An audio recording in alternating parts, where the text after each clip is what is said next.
Good afternoon. Welcome to the afternoon work session of BOCC.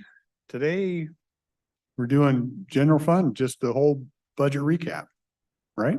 Yes, primarily we'll discuss general fund, but we'll discuss anything else that you want to Okay. discuss. Okay. I wanted to kind of recap, and I'm looking at I wanted to give you an idea of 2022 budget. And so just walk you through where we're at today. 2022 actual budget without a beginning or ending fund balance had revenue estimate. This is actual. I'm sorry, it wasn't even it wasn't the budget, it was actuals. It was a revenue of almost $59 million, and expenses came in that year at $56 million. So there was an actual contribution to fund balance of a little over $2 million that year. But I wanted to note that when we started out the original budget for 2022, that they actually had reported a use of fund balance of approximately $13 million. So quite a significant swing from what was budgeted to actuals. So I want you to keep that in mind as we're going through this. So for 2023, our current year. Just a question on that. Yes. I'm sorry.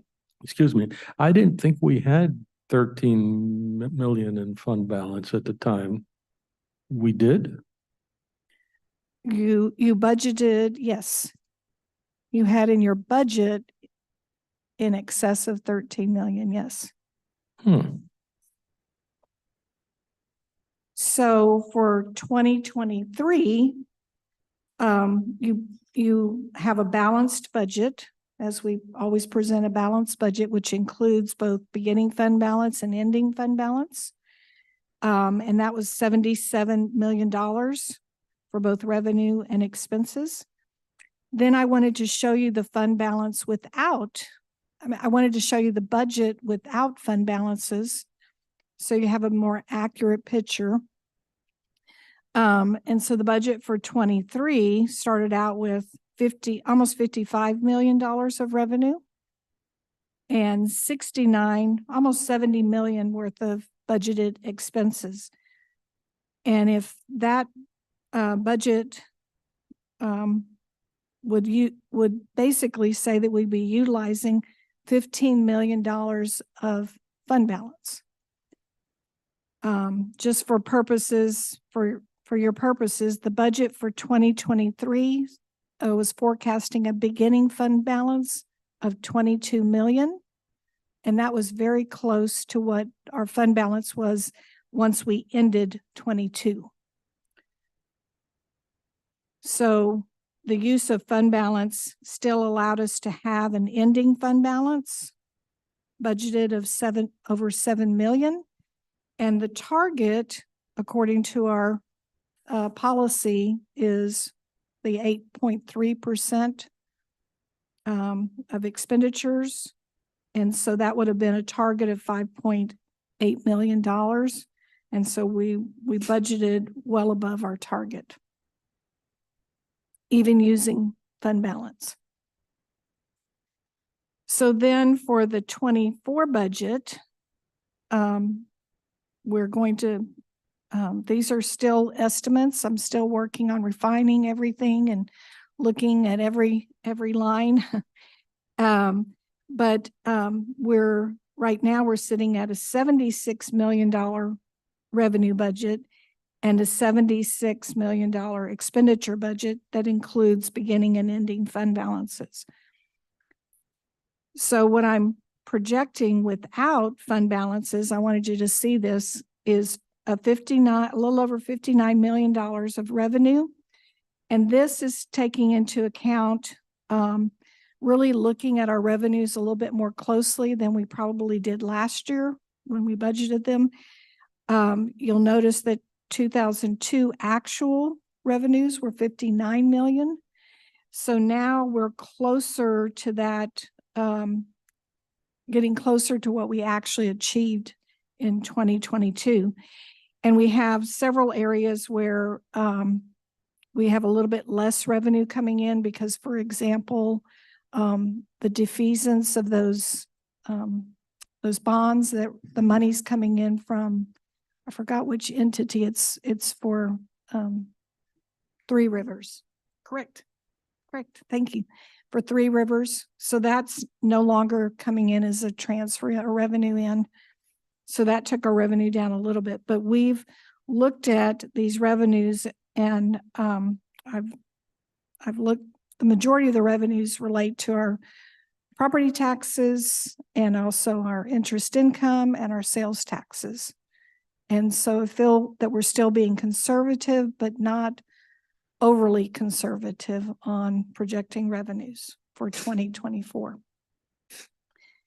The expenses are the expenses that include all of our expenses for example, the sheriff's office. You already have a collective bargaining that was signed and an agreement, so it includes all of their increases that were part of that collective bargaining agreement. I've also included a set aside for COLAs for exempt and non-represented employees. We also have included all the expenses that the various departments went over with you in their workshops. So those are included in this budget. I think all of the technology requests were included in most people's budgets. I don't see Marin. I'm not sure Marin's was, but most of those were included in their individual budgets as well. This budget includes all of the mental health, all the behavioral health tax income as well as expenses. That was another thing on the income. The income doesn't have the full year of the behavioral health tax coming in as well. So that is that. Utilizing what I have now, the estimates, that would show that we would have a use of fund balance of a little over $11 million. I'm not projecting as high of an ending fund balance for 2023 as we did in the 2023 budget. So that brings that estimate says that I'd be about $5 million for the fund balance. And that's a little bit shy of our 8.3%. But again, like I said, I haven't gone through and made sure they've got everything and that I haven't double counted anything, things like that. So I still need to do a quality review of everything. So that's my only concern at this point, is that we would be showing a budget potentially that would not meet our requirement, our fund balance requirement. And I don't want to do that. So I'm going to go back and look at some things and see if there's anything I can recommend changing. So Kathy, for your 2024 budget, are you assuming the mental health tax disappears? I can't remember what we asked you to prepare. No, you gave me instructions that right now the behavioral health tax, the revenue is in there only through March. The expenditures are status quo for all of the areas, predominantly, yes. So it's the revenue does not show a year's tax. Right. Okay. Right. So that's part of why the fund balance is being reduced also, because we're taking almost a whole year's worth of those expenditures, but they're not in the general, they're reimbursing the general fund. So every bit of their money comes in as a transfer. So it's actually included in this revenue number a whole year. So the expenses are in this and the revenue is in this. I'm sorry, I was mistaken. On the mental health tax fund, the revenue only shows 3 months worth of revenue. Through March. Through March. But for this, I'm showing a full year's worth of transfer in to cover those expenses because most of the expenses are actually showing up into the general fund and then they're getting a transfer in to cover it. I'm still a little unclear. On your chart, you have columns labeled budget 23 and budget 24. And those are balanced as we're required to. Yes. But then the next column shows that we are spending about $15 million more than we're showing as revenue. Yeah. So for 23, part of the problem is that you really didn't budget your revenues match closely to what actuals have been. For example, your sales tax was budgeted at 8.5 million and your sales tax revenue was coming in at 10 or 11 million. So it wasn't a very good depiction of your revenues for the 23 budget. Same thing for when you started out 23 budget, interest income, investment income was significantly under budgeted. And so there were several things in the revenue area that were under budgeted. And so I don't think it was a accurate depiction of where you would end up the year. I feel like 24, we're trying to do a better job of forecasting the revenues closer to reality and to what we anticipate. Therefore, you see, we're not using as much fund balance as we did last year. The other thing is that during the year, you have vacancies in your positions, and that creates unutilized budget. And I'm estimating on the general fund, we're running about, I know this year I'm estimating that we're going to run about $3 million of underutilization of salary, direct labor budgets, and then also underutilization of your benefits associated with those vacant positions. So that helps you to not dip into fund balance as much. These budgets don't take that into consideration. Yeah. On 23, would that account for, because the expenses are quite a jump from actual in 22. So in 23, would you say there's the actual, is it going to be less than that, you think? I mean, Yes, because yes. we built other things in. I'm trying to get a sense on where it's growing and from the tax receipt side from 22 to budget 24 seems pretty consistent. Although I'd like to see more economic activity around here, drive that a little more, but if expenses in 22, if that's actual 56.5, and then we're budgeting and we're trying to be pretty clean on this 71.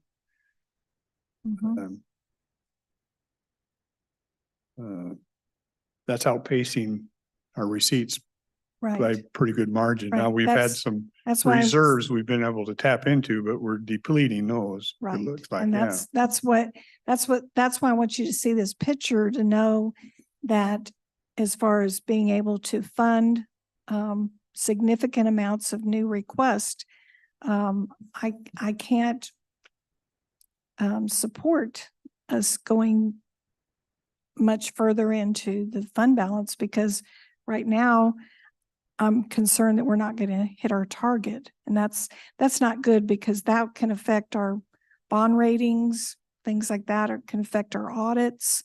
They may step up additional audit activity when they see that you're not meeting your projected fiscal policy. So did you not include the jail's IT budget? We just got a note that it was left out. Yeah, I don't think it was included and I wasn't sure. And so I can make that adjustment. It's right now she has a placeholder for that at 51,000. And she's on. Yeah, I Kathy's think- correct. I didn't include it in my expenditures as it hadn't been approved. So it's not in what I submitted.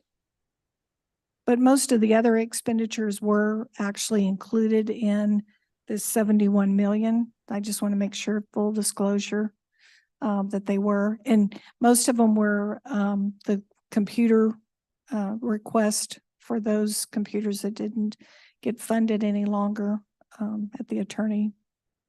It's AOC. I'm not sure what the. So that represents about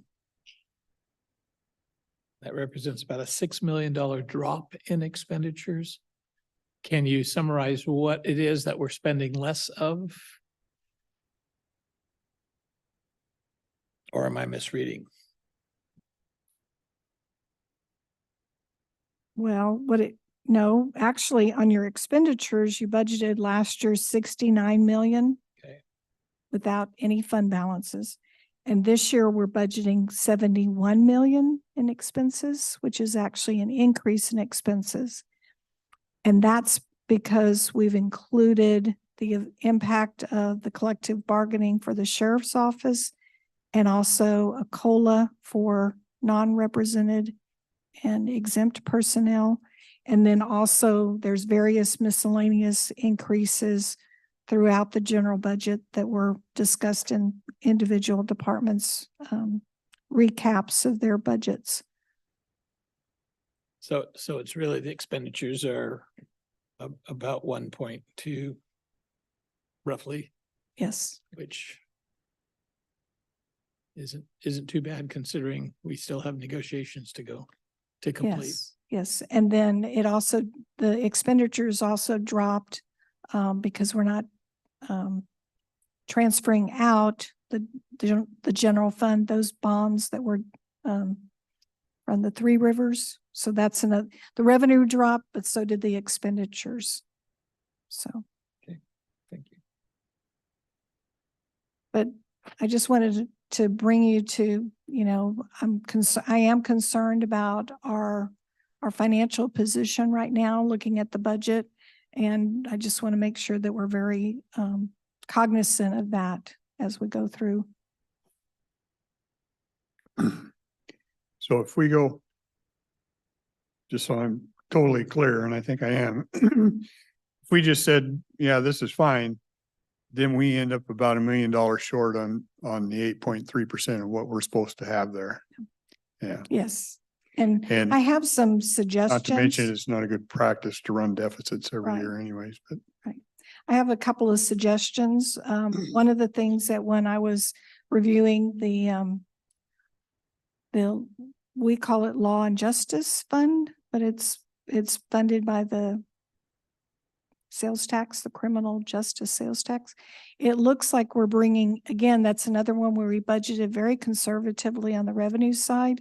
And we actually have about $400,000 worth of revenue that's not being budgeted, that probably could be budgeted. And I'd like to ask permission to budget that and then look at if there's some positions either on the new personnel request or actually positions we already are funding to move those to some additional positions over to the Law and Justice Fund. Didn't we talk a couple of weeks ago about using that for a one-time only capital improvement related to law and justice? For the fund balance, you have about a $1.6 million fund balance in that account, but we also have not been budgeting all of its revenue, just like we weren't on the general fund.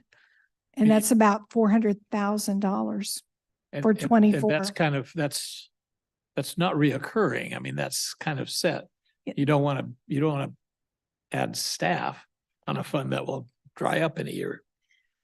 Well, this is your revenues. This is your annual revenue stream. Mm-hmm.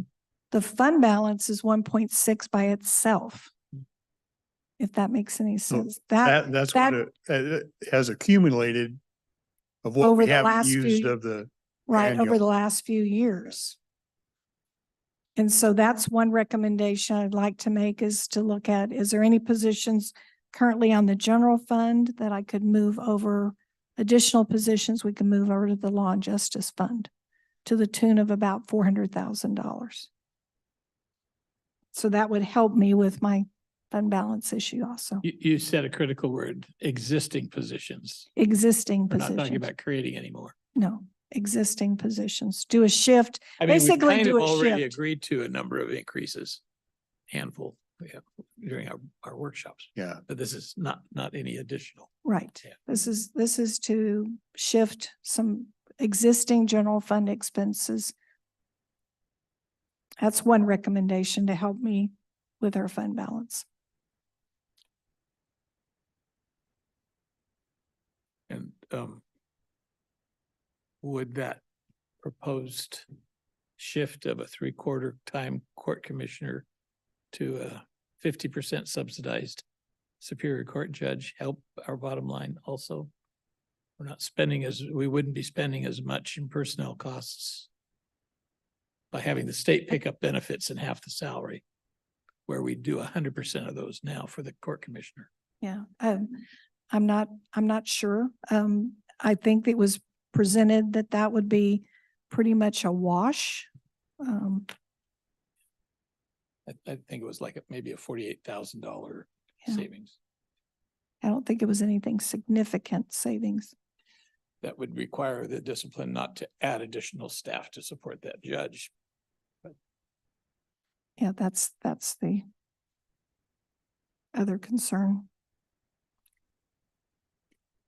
So this is the big picture, and what I'm doing right now is what I would recommend that in the future, we actually start off this way, looking at what are our projected revenues, and then apply some percentages increases to, the previous year's budgeted expenses, and kind of have a better picture before we start the budget process of what we look like financially at the very beginning.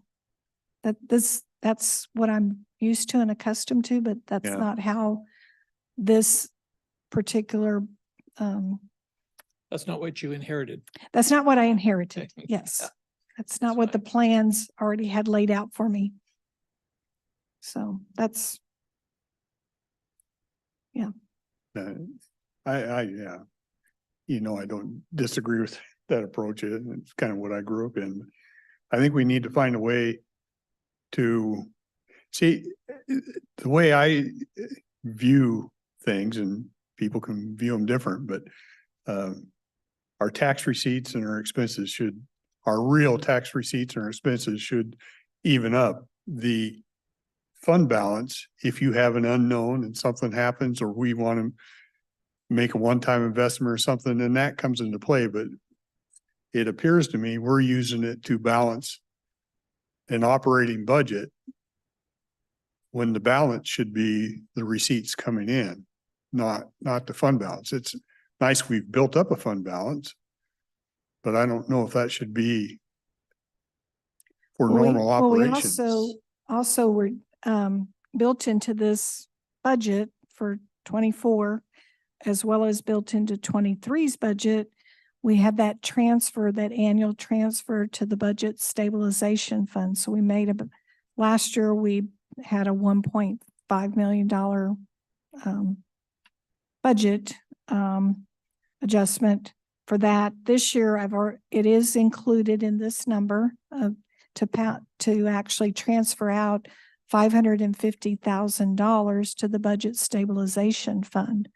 So that may be another suggestion that we for could look at. 24, we look at not doing that potentially, but that would require it to be change the budget, and the budget that you approve doesn't have that transfer. But we also just adopted a policy related to that too. So, but it requires all of your approval to change that transfer. And so that's one suggestion. But yeah, that could be done. I mean, I get it. Governments have some idiosyncrasies and probably a little different than private business, but and I don't know that you can make a correction that gets it all done in 1 year, but I think we should drive towards better responsibility, that we don't spend more than what tax receipts that come in. And if we have some excess, and that can be used for different things, but it's not a standard thing that we Yeah. back it up in our budget. Most businesses don't budget all of their or their salaries like we do, where we budget as if they're all filled all year for the budgeted amount. So that's part of it. But if you had a balanced budget like that, well, then if you had vacancies during the year, that money could go towards your rainy day fund or your reserves. Yeah, those natural kind of things that happen. Mhm. So Interesting. anyway, so this is where I sit right now with everything that I've put in the budget. And so we're very, very tight. And we still have some collective bargaining agreements still out there in negotiations. And so we need to anticipate that as well. And then I'm just going to take some hard looks and make sure that I've included all the revenues. And I've been doing that, going through at every department, looking at whether their revenues are increasing or decreasing. So I feel pretty confident this is a good revenue number for us. If, my colleagues have been through this before, and if they Yeah. want to offer any education to me, I'm more than happy to receive it. Yeah. But I'm just at what I'm seeing from past history. We need to correct course and start getting closer back on what I would call in line. So your goal is not just a balanced budget, but no Well- transfer of funds? Well, I don't think the transfers funds should be part of your budget. I think if it happens, it happens because something unexpected happened during the year, or we have a project. But when I head into it, I think you should strive that we think we're going to get these kind of tax receipts this year. So this is what we can spend. And if we get, if some breaks come and we get some extra money, and you need to dip into that because, wow, we had a catastrophe and something happened and we're not going to get those receipts, and we can dip into it. Yeah, I'm good with that. But just to make these, I don't know if you call it a savings account or whatever it is, just to make it as part of a standard. You can't live that way forever, because you're going to run out of those funds. And then what do? Then you make some big drastic things that nobody likes. Yeah. I mean, that's the way it appears to me. But the ending fund balances were previous year's tax receipts, right? I mean, it all comes from the taxpayers. So the ending fund balance means we've been successful at not spending Right. up. You don't Yes, really you want have. us to continue, you don't want us to continue to spend 100% of the tax receipts, do you? That's where you get into trouble. Well, because If your But- budget is less than what you expect taxes to come in, I guess that's fine. That's where it's like a business. We expect so much revenue during the year and we second expense. Well, if we have a good year and revenue's up, then you sock some of it away into capital and you can use it for projects or different things. If we have a bad year, we have some savings in capital we can take out and do. It's just, I mean, a budget is a best guess, and things are going to happen. I mean, it's the way life is. Yeah. And the budgets, I mean, the good news is that the way the budgets are built, like I said, you're budgeting as if you're going to spend every direct labor dollar, even though, we have vacancies, we have turnover, things like that. You don't spend every single dollar that you have budgeted. So, and that's been favorable for the county.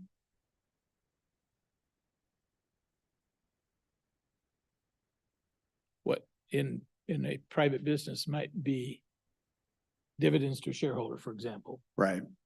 we put in our cumulative reserve, or we spend it on capital improvements typically. Or we hire more people, but that's the risky part. If you have, you need to hire staff based on the tax receipts rather than previous year's savings. And Yeah, I would agree with that because attaching a recurring debt to a one-time receipt, it never works out very well. not very well. So to be honest, I don't understand the chart and, but I think it would be easier if we looked at things from a cash flow basis. A lot of assumptions go into the budget and I'm pretty simplistic. Money in, money out. I want to see how that balances in it. Within the money in, I would include everything. So it'd just be one number, and on the outflow would be one number also.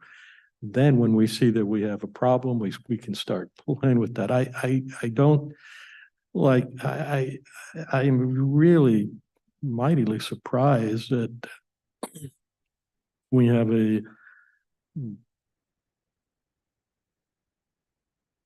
budget of 2023 at 77 plus compared to a budget of 54. And then I'm looking at the expenses and somehow our expenses went up by 13 million.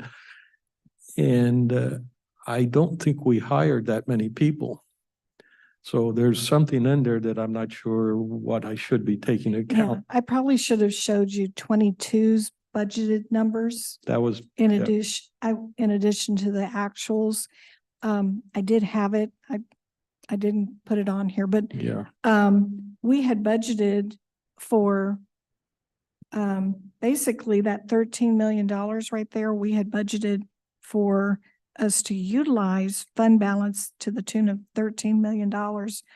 So expenses coming in at 56 was actually budgeted at $69 million, close to 60, over 60. I'll go get the numbers so they have the actual numbers.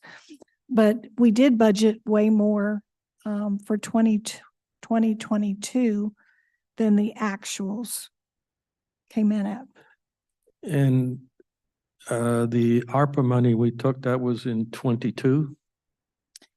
In 22, your ARPA money, it's not part of general fund. It's in its own fund. But We did bring in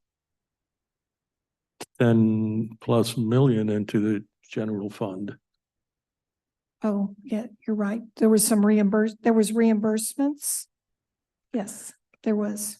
Yeah, and that confuses me because I don't know whether we're at the end of a plank and the next step is going to be into the alligator pit. Yeah. And I think So- that's what you guys are concerned about. Yeah. I think your expenses for 2022 are understated because of ARPA potentially. And I could depict that and show that better. Except when we spent ARPA on our operations to combat, all those plexiglass windows and the new construction or new office arrangements, the IT stuff, those are reflected as revenues into the general fund.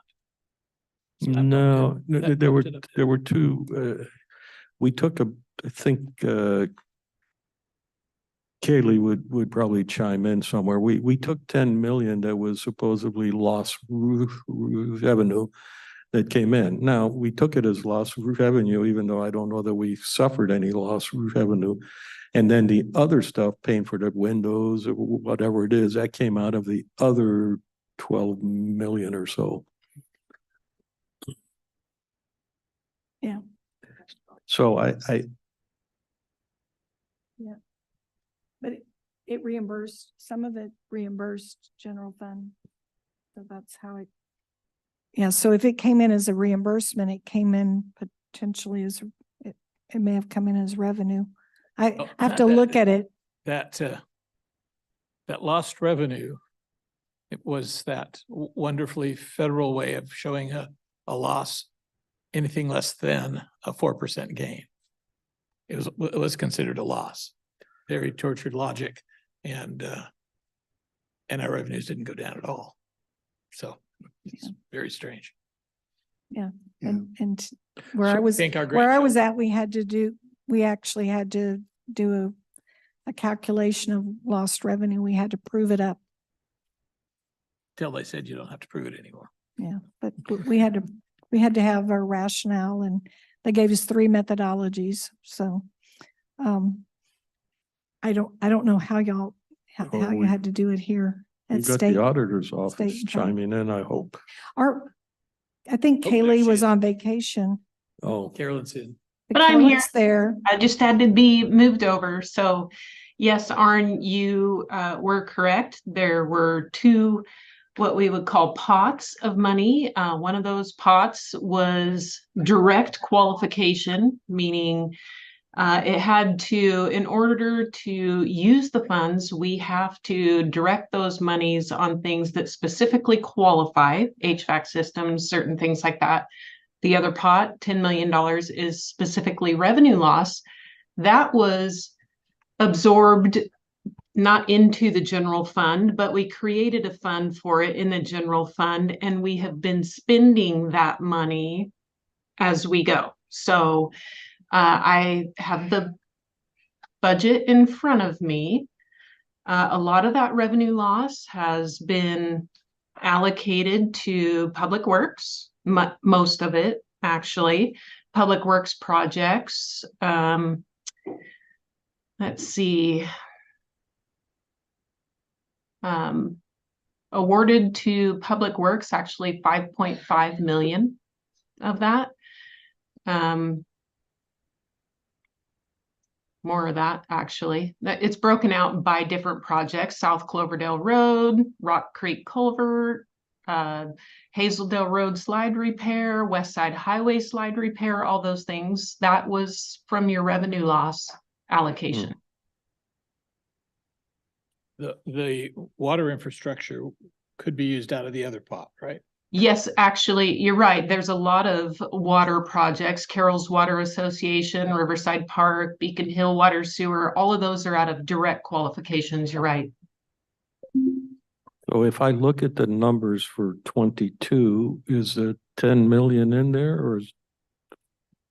Yes, this is how the money worked. They just dumped it on us. We got it. It's But it ours. was 2022. Yeah. Because I'm still trying to figure out how we get from 56 million in 22 to 69 in 23. And I'm truncating rather than doing yeah, anyhow.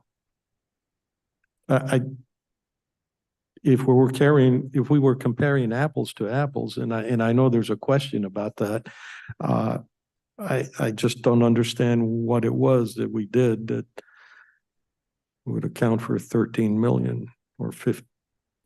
I don't call have it the reports 13. that you're looking at in front of me. I'm assuming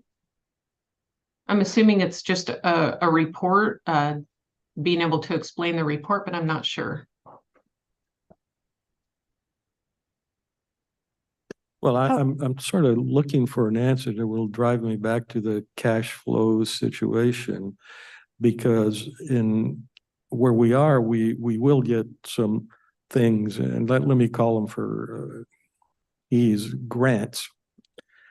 But if we start to digest grants as they'll come next year the same, we're going to end up in some kind of trouble. So it's like the most reliable income doesn't mean it's absolutely reliable, but most reliable is going to be what? Property taxes and the sales and use tax. And I call that the base cash flow. Oh, where's a pirate that just showed up for a moment? Yeah, I turned my camera off. The additional revenue is the bonds refinance. Deborah's in the audience. She may be able to help. I don't remember which year it was, if it was 21 or 22, but the board refinanced the bonds. For the landfill, they went into the general fund and then those sat in the general fund and we got And to that- collect Yeah, revenue and that's for why the that. cash flow is really interesting. Yes, and then they were refinanced. So there's about 10.5 or 11 million of that. Yeah. Well, the report you sent to us the other day through the end of September, our, in the general fund, actual expenditure year to date is 47 million at the end of September. So if you're roughly 15, 16 million a quarter, if that stays true, then we'll be somewhere around 60 for actual in 23 compared to 56 for 22 actual. So it's still a gain. It doesn't appear that it'll be the 13 million. So I think No. some of that, we can call it fluff or whatever, some of that overestimate was in there. Yes, in the 69 million. And revenue, you were showing year to date through September 41.6. And our budget is 54.8, so that's probably going to be pretty close. I think. Well, we're we'll gonna probably be get over- more than that because our tax receipts come in Right, on October. pace. So that one will probably exceed the 55 or whatever Right, of the estimate. That's what I was saying. 23, your revenue was significantly understated because you were using, for example, 8.5 million for sales tax when sales tax was coming in at 10, 11 or 11 million the previous year. But I think when the all actual numbers are all done, it's going to be pretty close to balanced on actual. It may be a little under, but I think it's going to be pretty Yeah. close. Yeah, another way of saying that is the ending fund balance will not be impacted by Right. 15 million. Right. I think, Right. yeah, I think that's going to be the case. And I think some of that's going to, Yeah. so it So if should help us look better. Right. But I took that into consideration when I Did budgeted you? for 24's beginning fund balance. I took that into consideration because I was looking at investment fund balances that I get from the Treasury office in order to forecast fund balance cash. So What I could do is I could add another column to this that basically this was budgeted 23. I could add a column that says anticipated 23 for you using my monthly reports and forecasting out the rest of the year. And then for 22, I can show you what was originally budgeted for 22 as well. So I don't think I need to understand how earlier and now match up. And I really appreciate that you're trying to make that makes sense in a more universal way. So I'm just focused on budget for 2024. And that tells me that we're shy $12 million again. Yes. Yes. Yes. Ouch. Well, I haven't seen these reports Yeah. and I haven't analyzed them, so I don't have, I would have to look at them before I said anything for certain. But when we refinanced that debt, we didn't get any funds into the county. So I'm not sure what Tracy, I can't really answer what she was saying because I'm not sure we didn't bring money into the revenue for that. No, we refinance. actually reduced our ultimate cost for holding the bonds for $900,000 for the next 10 years or something like that. Yeah, that was a savings over 10 years, but it wasn't like we got all that money in at one time. Yeah. And so there wasn't an increase of revenue from that. And my understanding of the ARPA money, it all went into the ARPA fund, and it's what expenditures come out of the general fund and get reimbursed from the ARPA fund. Correct. So it's, Mhm. it's not, there wasn't, that $10 million wasn't deposited into the general fund. But as it was used, it created a revenue source for the general fund. Well, the expense would go out of general and then it'd be reimbursed from ARPA. So it's basically a wash. But the sources have to be identified. So they're going to be listed as coming from ARPA. Yeah. But I don't believe ARPA was budgeted in 23's budget No. as revenue or as expenses. We might have had some Not in expenses general flop over fund. the year to Yeah. finish up budgets. Yeah, not in general billings. fund. Yeah. And then some, but there, somehow there was they did record in 2022, they did record the receipt like in later part of the year for those bond, for that proceeds, the 20 million, and they recorded it in miscellaneous income. But I think later the financials were adjusted, Carolyn, correct, for that the funds that were in trust. The 22, yeah, when we refunded it, we did that in 22. Too. And we do have to make some corrections to the journal entries for that bond. Yeah. And I don't have the paperwork in front of me, so I don't recall which accounts they were.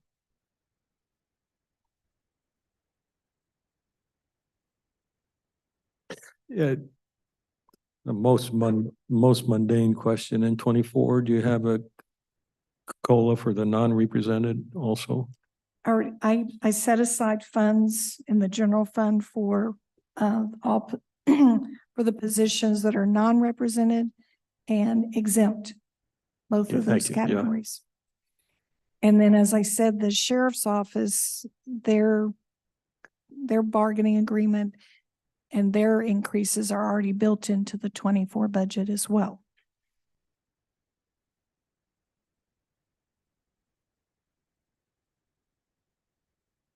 So there's some that's not built in, but the majority of your COLAs are built in. We just got a For comment. the deputies only, Yeah, that's, The ones that settle. they're the only. Yeah, they're the only ones that are settled. Clerical staff hasn't settled at No. this point. No. Yeah, I think Well, there's about 4 that have not settled, 4 or 5. so if I use a round number of 100,000 for employee fully burdened, is that a usable rule of thumb, or should I use some other number?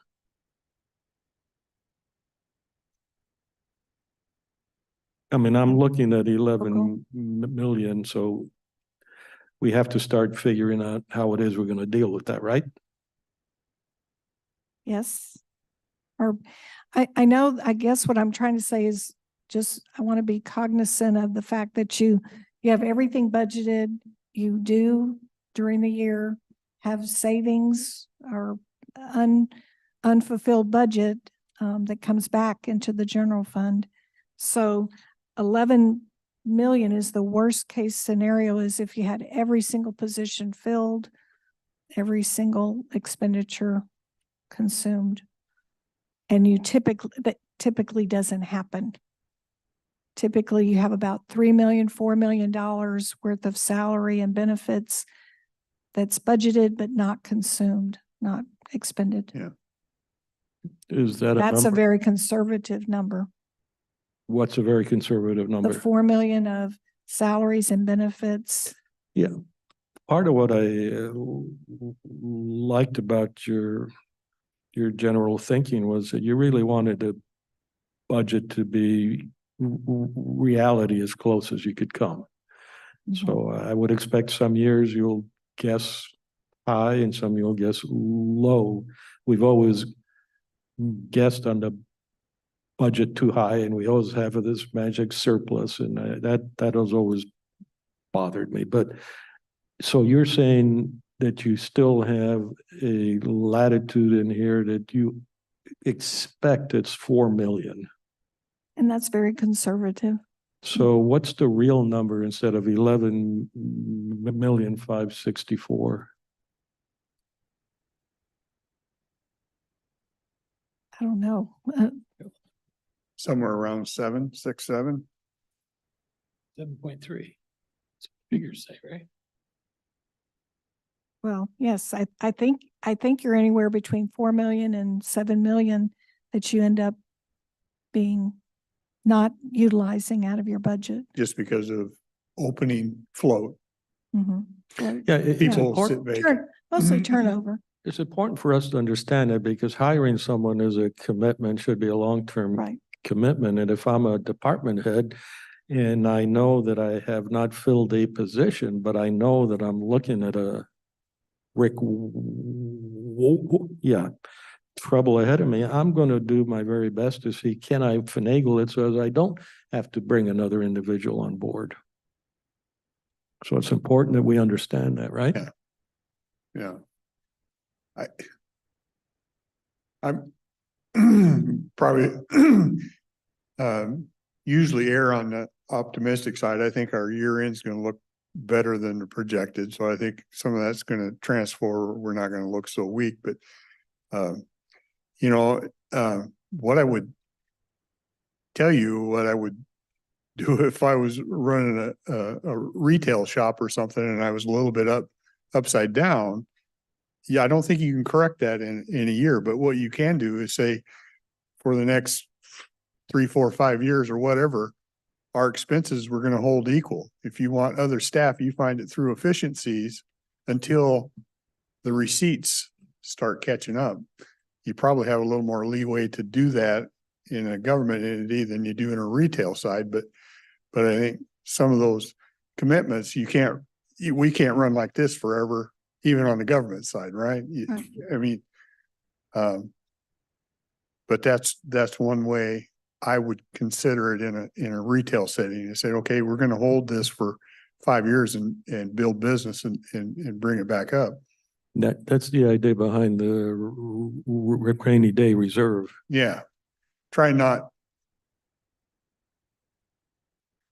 the best you can not to affect people's lives that are paying house payments and doing all that, but realizing we got to get to where we're equal. So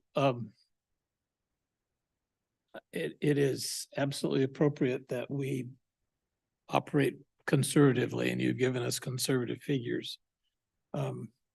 At the same time, we need to always be aware of what the long-term trends are. When I give talks about the county government, I talk about our tax situation and property taxes, sales tax, and then a little tiny bit of timber tax. Those are the main taxes. Lots of other fees that go along to help generate the revenue.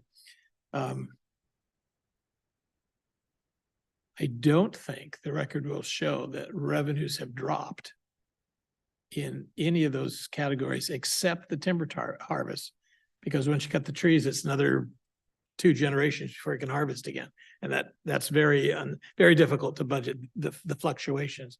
We only have 11,000 acres that we get revenue off of. Timber tax is a little bit more stable, but that revenue is certainly changes. So again, we always have to go back to the ending fund balances that vary represent what we've been talking about, the underspending because of the vacancies and the other cuts that are made at a normal period of time. We are not, unlike the federal government, we are not borrowing from the future to make these expenses. The revenue is there. Right. We have to be careful. We have to be careful about hiring staff with one-time only monies. And I think we've done a pretty good job of doing that to keep from getting the trouble in. But it's easy to misunderstand the ending fund balances come from our revenues. We do have a couple, I think we have one bond series left, and that's for the headquarters landfill. I think that's the only long-term debt we have, right?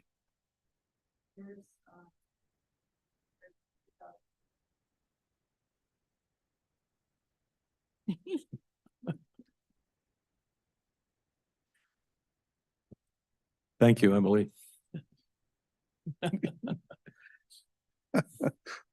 Plus, I didn't bring the bond listing, but there's a little bit on the 2015 Mhm. bond. That was yeah. But again, Yeah. I mean, the point I'm trying to make is, we haven't been borrowing money to make, Correct. make No. expenses. Yeah. We've done it the right way, and When we have Yeah. the morgue debt. The morgue, you have the morgue. Yeah. the morgue bonds, that's right, yeah. And the 2015 is A or B of the landfill? Or it's just another one that I've, Yeah, off the top of my head, I can't remember. It's not the 2014 A and B is the landfill that we okay, just it's something refunded. else. Yeah, and I can't tell you off the top of my head. And then the 12, one of those, there's an A and B on the 12, and one retires at the end of this year. And then the other one, I think, retires at the end of 24. Maybe Okay. that's the one I'm thinking of, is Yeah. the 2012. Refinance. Mhm.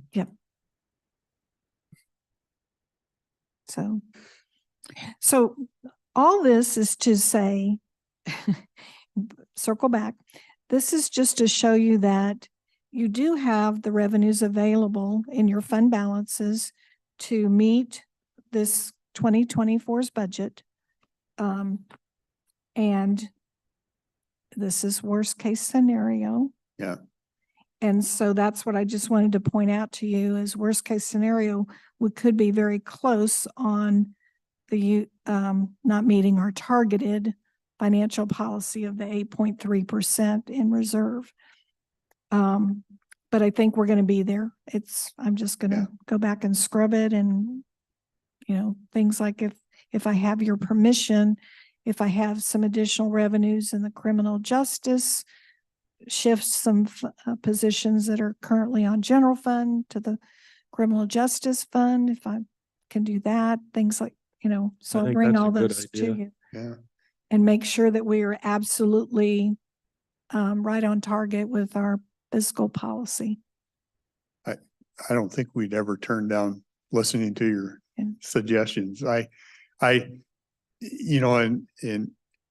I totally agree with my colleague. We need to try and look at what the future's coming in. And this is a little bit kind of starting to tell us maybe the future is going to be a little bit tighter, and we got to do things. And and I want to be real clear, when I talk about tax receipts coming in and those growing, my idea of those growing is through enhanced economic activity, not through enhanced assessments. Taxing. It makes no sense to me to take something out of somebody's wallet and then say, go spend more. Right. Doesn't work that way. And So- these numbers that we put in, I took your recommendation yesterday on the assessment on levies, and we utilized a very conservative number without the 1%, not taking the 1%, right? The statutory. But it did consider taking the banked amount, which that's about $100,000 Yeah. too. So, but I- it's a very conservative revenue projection for those numbers. And I've just seen too many times in history, Truman, Kennedy, Reagan, people drive more economic activity than we can. That's what they do best. They go out and they buy, and it brings in, typically it'll bring in more revenue than you gave up. And so for our county, I think we need to continue to push. We have a lot of great assets of bringing good solid business in here and beefing those through natural stuff, not. And then I think if we look at this, I think we have to consider some kind of plan. Hey, for the next 5 years, we're going to hold these expenses at this. Not saying you can't have somebody, but you're going to have to find it through efficiencies rather than increases. Of course, I'm just one thought sitting here. I agree with what you're saying, but I'm sure that our assessor will mention that economic activity does have an impact on property assessments, because people improve the value of their homes with the improvements. And the law requires you to reflect that with your annual inspections, so. But what you're saying is we don't raise the rates in Right. order to come up with the difference. Yeah. Right. Yeah. Right. No, actually, I interpret what he's saying. There's our pizza pie, rather than chopping it up into finer pieces or reapportioning it, why don't we grow it? Yeah. Absolutely. As a reminder from the conversation yesterday, though, the assessed values do not determine any more or less for your budget. I just want to keep reiterating that part. Well, yeah, and I'm not so much talking about your property. I'm just saying if people have more in their wallet, they're gonna go down and they're gonna spend more and it creates more receipts for the agencies coming in. Just wasn't sure where Dennis was going with the Yeah. whole scenario. Yeah. Thank you. So circling back on this is the big picture. We have requests that have been made and we, so today,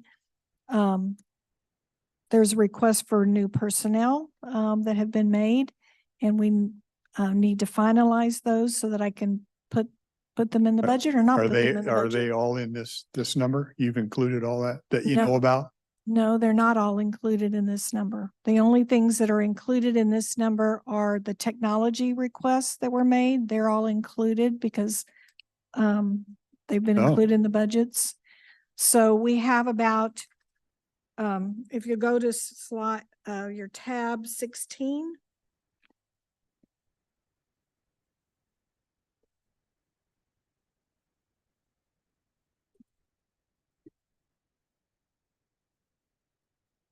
We have a little over $900,000 worth of personnel requests just for the general fund. Now, they don't all have, some of these, I'm going to make some recommendations. They don't all have to come off of the general fund.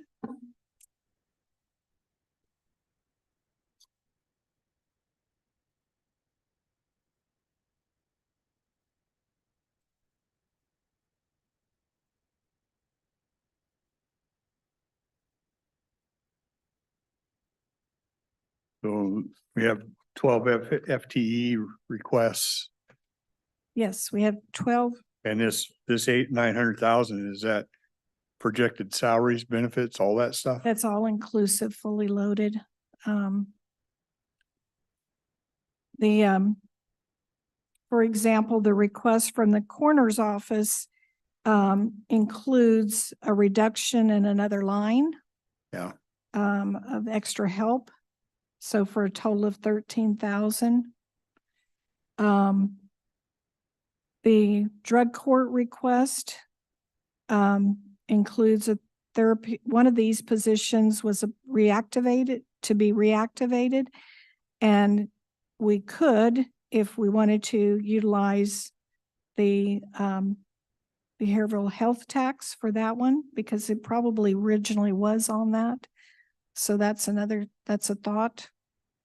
Well, For reactivating I think his honor mentioned that we have unspent CJTA monies that the state has available for drug court costs. So we need to figure out how to recover that because we kind of, I follow those numbers at our quarterly meetings and haven't figured out why we haven't been spending, and it's quite a bit, isn't it, Judge? There's a chunk there though. I think we're defined in some of the reports from some of the agencies. We don't spend that.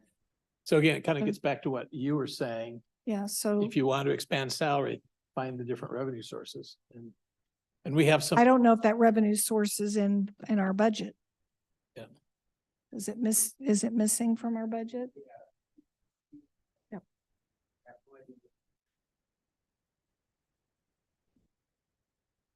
Do you recall what kind of number I'd have to look it up. Yeah, I don't recall it being a huge amount of money. And do you recall if it's constrained just to drug court? The CJTA monies pretty much are drug court activities. Yeah. To go back to the original question, per capita figure per employees, here's an indication about it. Exactly. No, I figured that one 80,000 or out so, already. yeah. Yeah. Some are more expensive. I think deputies, we usually use the So about 75. 150 because you have to add a car. Yeah. And then, And we're learning, those are getting more expensive. Bit more expensive. Yeah. so we also, you don't have the opioid No. dollars in there too. That's We haven't figured 200,000. out exactly where all the opioid dollars can go to. Right. I don't have, I don't Oh. have that. So that's another source of either shifting or shifting something that's current. So it's another source as well. There was another,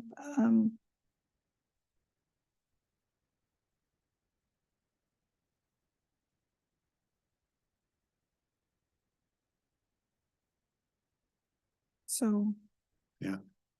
Yeah, anyway, so there's the possibility of some of these maybe could be shifted to another source, and I'd be happy to do that. Look at that. Look at that CJAT, is that what it's called? CJTA, Criminal Justice Treatment Act. Okay.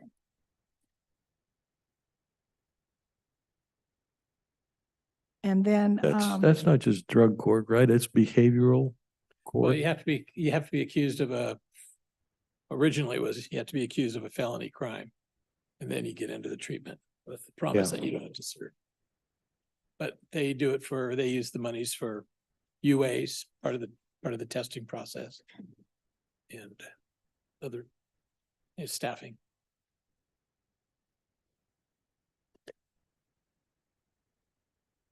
I was just thinking. Oh, never mind. I get entertained easily. Okay. So Kathy, one of the conservative measures you use on your revenue estimates is to use the previous year's sales tax revenue trends, correct? mhm. Yeah, okay. So that adds a little extra flexibility. Yeah. Yeah. Although we're not supposed to talk about it.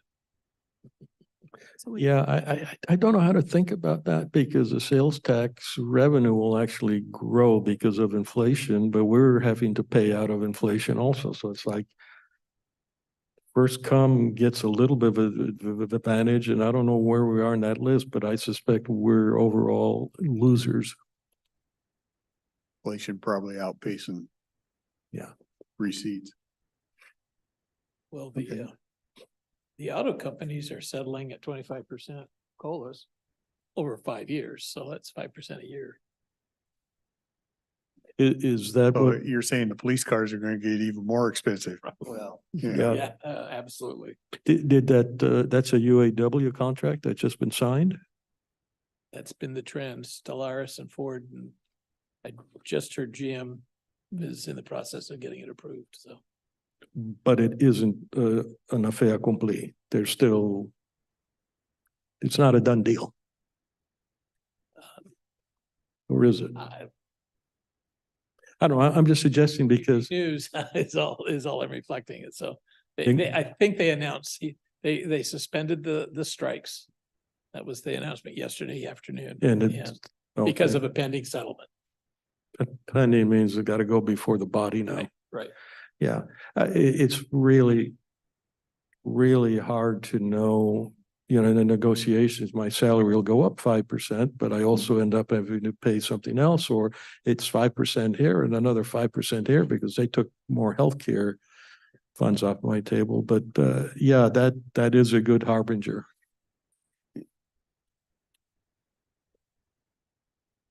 Well, Kathy, if you want one man's opinion, I'll tell you what I see and knowing what I think is going to happen this year. It doesn't make me throw up. Though I think if you accept it, then that's the baseline.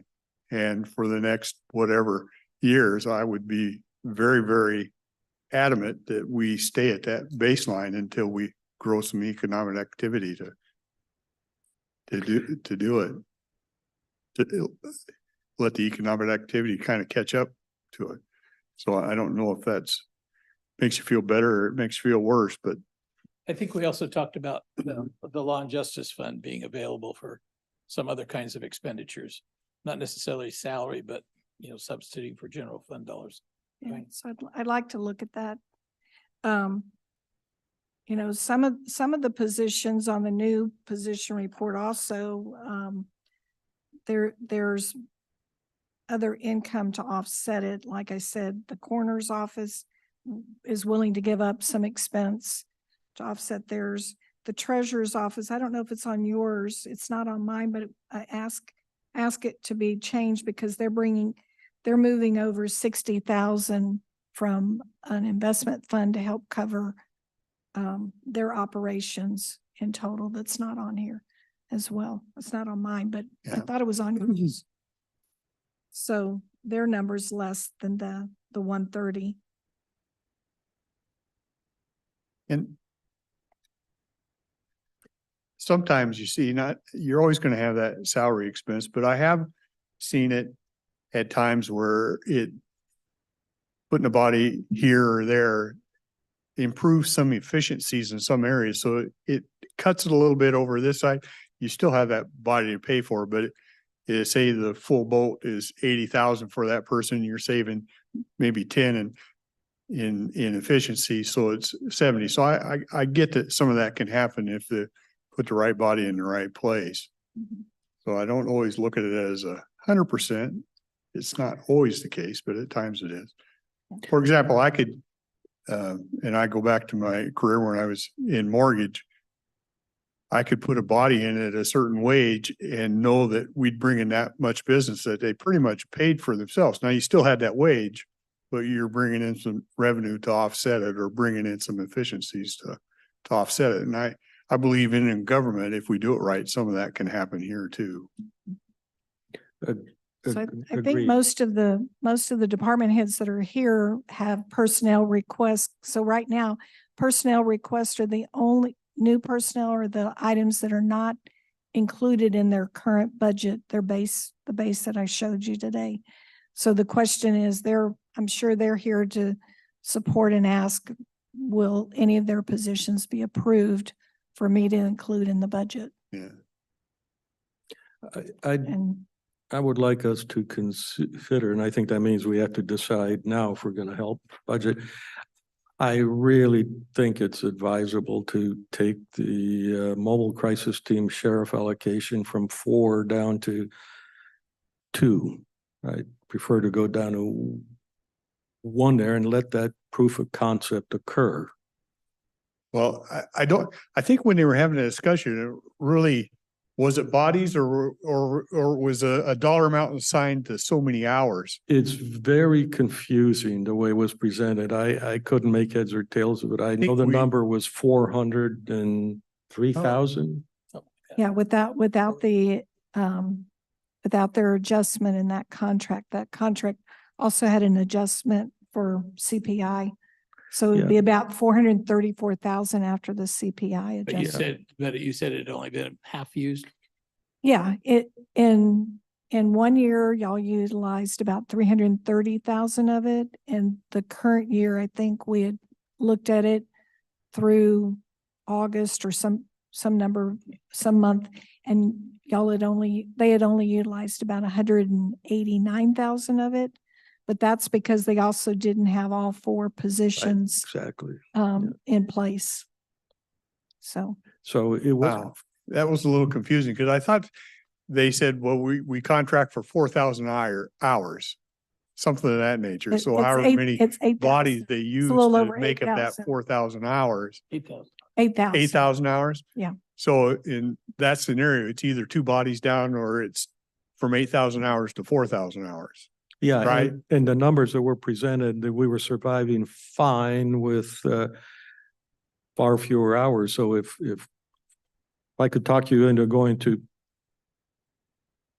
instead of 434,000 to 217,000, I think that makes more sense. And always sort of violating your rule just a little bit. I think you're correct. We need to view this as a staff we have to live with for quite a while. This is what I would consider an experimental program. Even though everybody claims to have the data, I just haven't seen it. So we may want to go up on that. We may want to go down. We contract for 4 FTE. We did not start until halfway through year 2022. We have had almost fully funded in 23. So it is FTE. Yeah. Yeah. If you're asking me if you could convince me to cut that in I half, move- yeah, you could convince I'll make a me. motion. I move we drop that down from 42.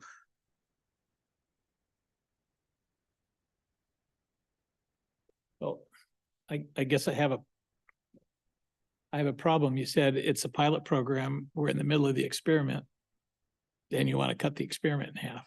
That doesn't make sense. No, I don't want to cut the experiment in half. We were told the data we got suggested it was six incidences per person per month or some outrageous number.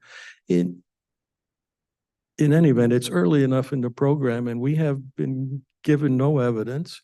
I really appreciated the deputy's honesty in the answers. I think Well, it's. I'm a little bit nervous about doing that in the middle of the program. We just got a notice that two persons will not allow for 7-day-a-week coverage. So if you want to. How many number of people did they say they had done? I'm not sure it's a 7-day a week. I don't remember, but even today we got discussions that involved the health officer and well, they're always available 24 hours a day, something like that. I don't know what to do with those things, like 7-day a week coverage. I mean, we're not in an ideal situation. Maybe that's an important factor. Is that 5% of the calls? Is that 20% of the calls? Can we really do something wherein we stagger the number of people? I mean, after all, we've been operating without these people for a long time. And now we're told we need them. That's the story how we climb the ladder of adding people.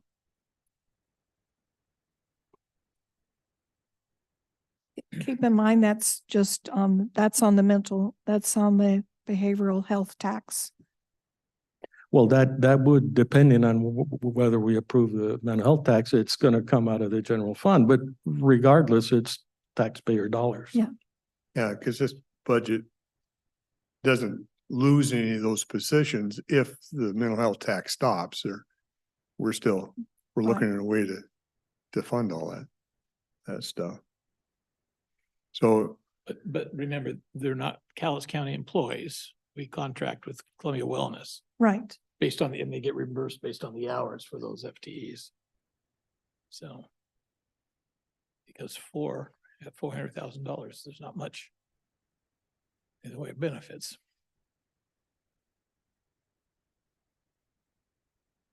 Okay.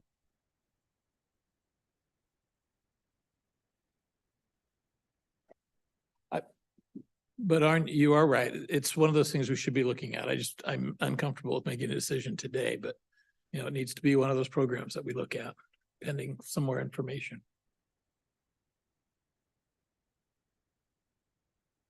we did have a motion from Commissioner Mortensen, so we need to act on it. And the motion was, if I remember it right, was to cut it from 4 FTEs to 2 FTEs in this coming budget. Yeah. Yeah.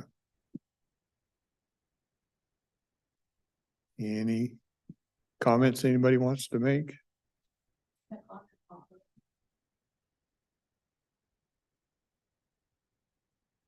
think Katrina made a comment. Mental health tax pays out of the health department budget, no cost go through the sheriff's budget.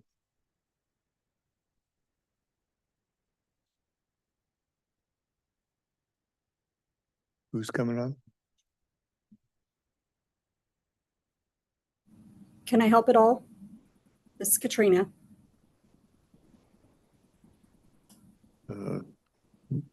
Yeah.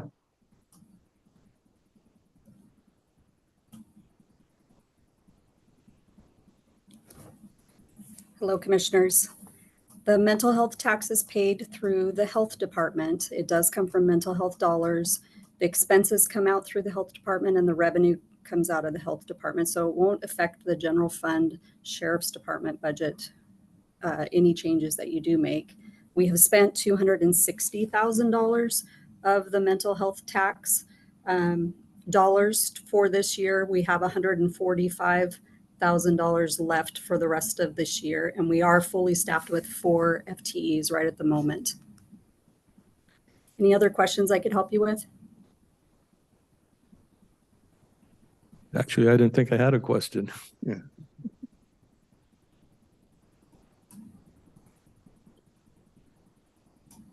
Okay, let me know if you have any questions. So it's not part of this budget? It's not part of the general fund.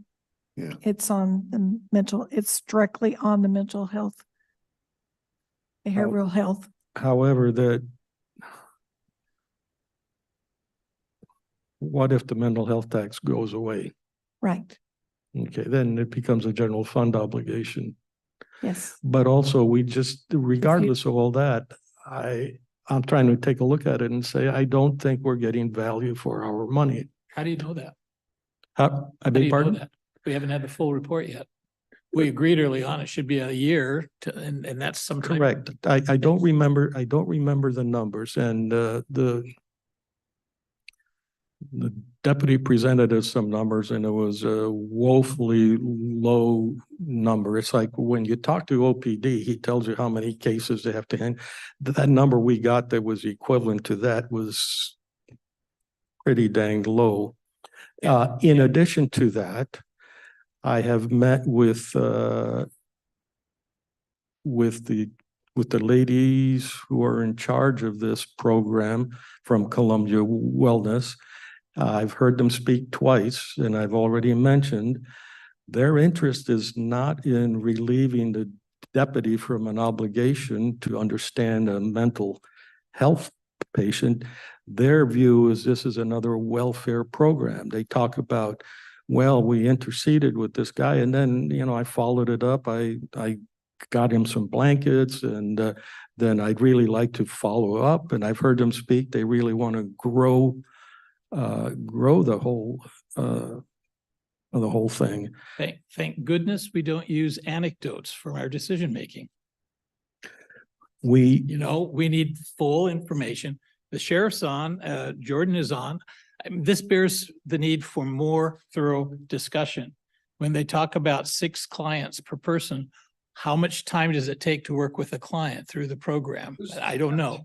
The whole Raw numbers had some questions of what type of time commitment are we talking about? We don't have that information. the whole idea behind this was to assist a deputy on site. And Then I let's asked ask the deputies if they're getting the assistance they need. you were here. I asked Jordan Spencer the same question. How much time, this and that, and so forth. And it was fairly clear. I can rehash what I presented to you guys. Can you hear me okay? It's a little fuzzy. Okay, I'll try to speak up. What I presented to you guys last time was of the 304 days, they had 285 calls, and we logged 218 hours on those calls that were direct assists to the deputies. So 218 hours worth of deputy time that we did not have to respond to dealing with calls. Those are the numbers that I gave you guys last week. There was another element that I just recalled to throw in. The mobile crisis team is something that the ASO is already under contract with Columbia Wellness to provide that service because they don't do a good enough job. I guess, I don't know. The sheriff and other law enforcement people think they have to have their own staff.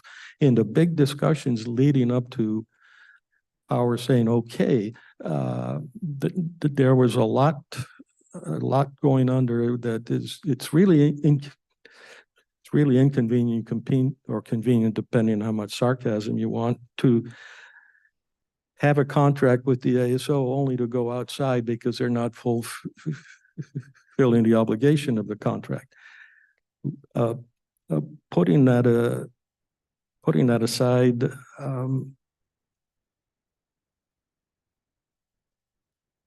there was something else.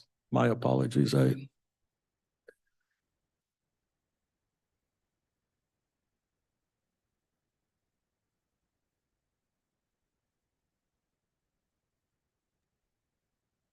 Well, Chairman Dahl, this is Brad Thurman logging in.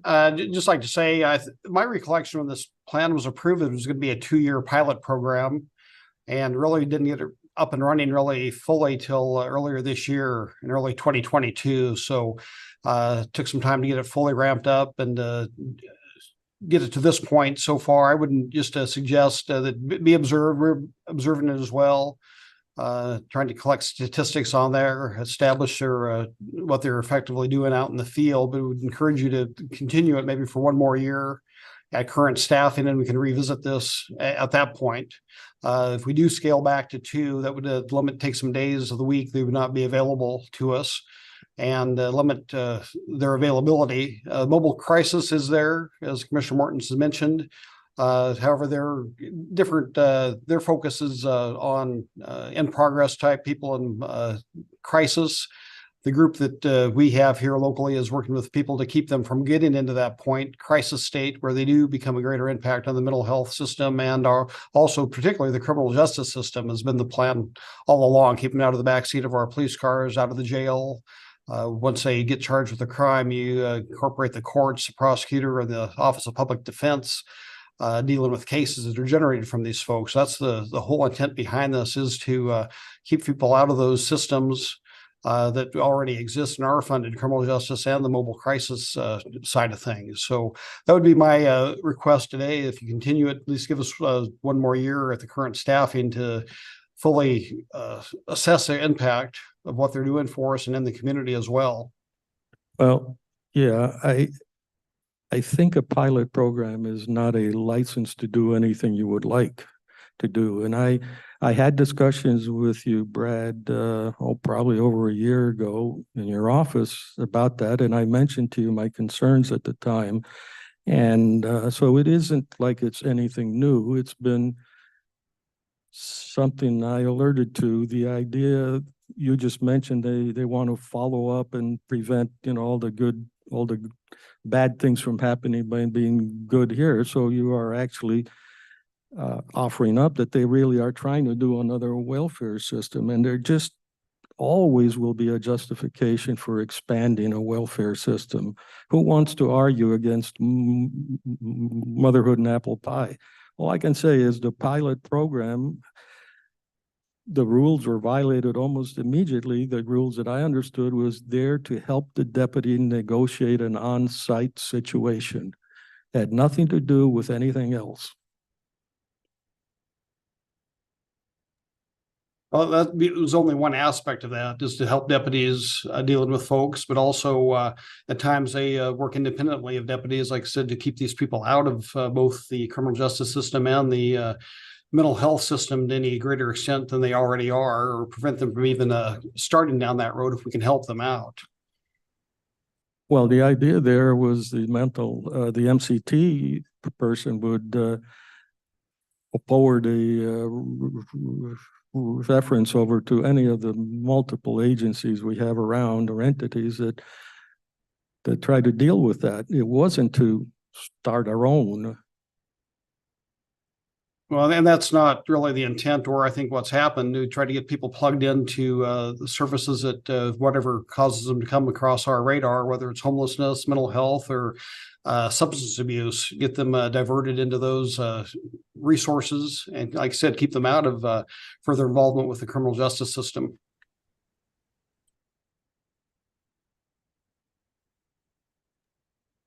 And I can, again, on the numbers that I provided you guys last week, 226 of the 266 clients that they dealt with in that time frame 226 of those clients were entered into services, and that ranges from mental health to medical to EV support to housing and even employment. Jordan, I didn't really understand what you said.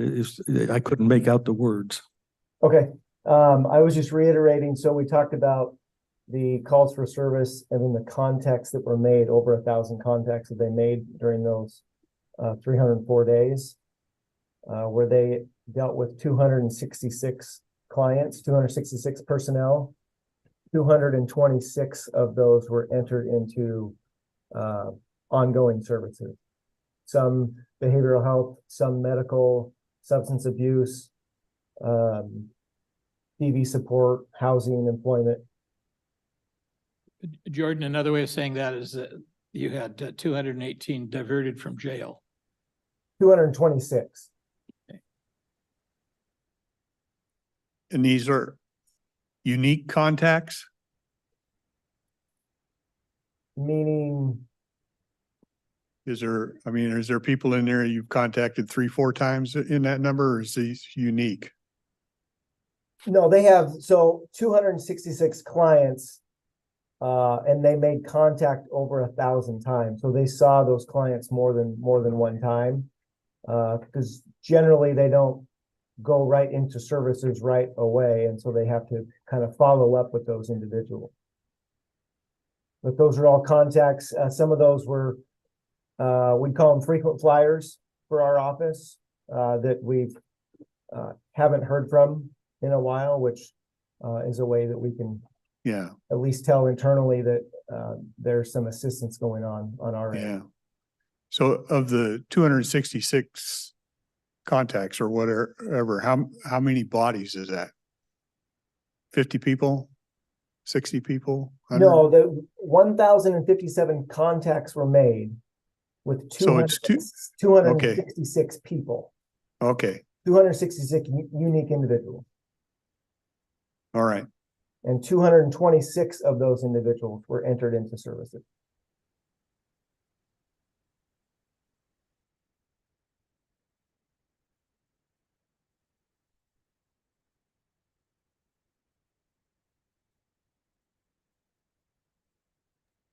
And you guys had mentioned it as well last week, that it can be difficult to help the unwilling. And a lot of times these services, you have to kind of build a rapport with the individual, build their trust, so they are a little more willing to get into those services.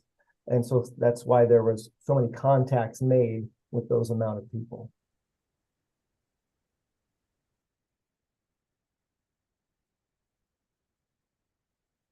And when was, I know you mentioned it and I apologize, but when did you start this? When was your first contact? I went back to the start of the year, January 1st of this year. And these numbers were from October 13th. So January 1st of this year to October 13th.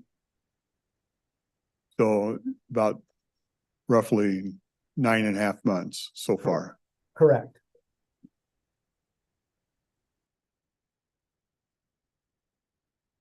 In the initial conversation, when you guys did this, you were looking at it. When were you going to review? At the end of the year?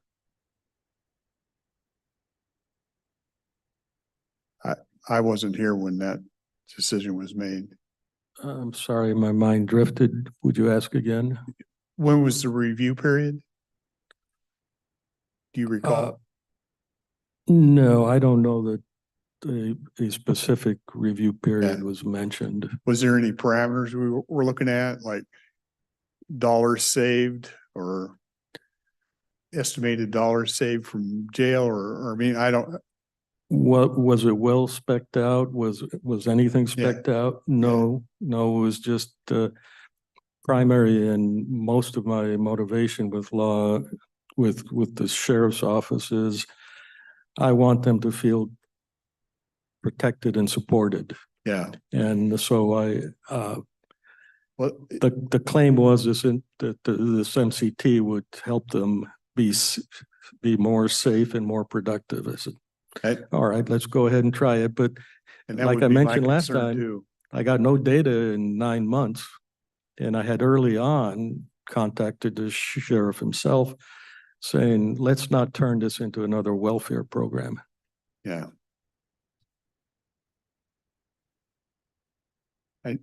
Yeah.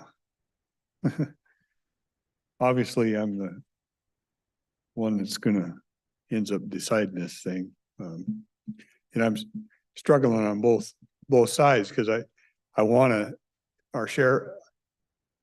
It's important to me that our sheriffs are safe out there and our deputies are not put in harm's way, but I don't know if this is, I'm struggling. That's really my sole judge is are our deputies safer because of this? And I don't know that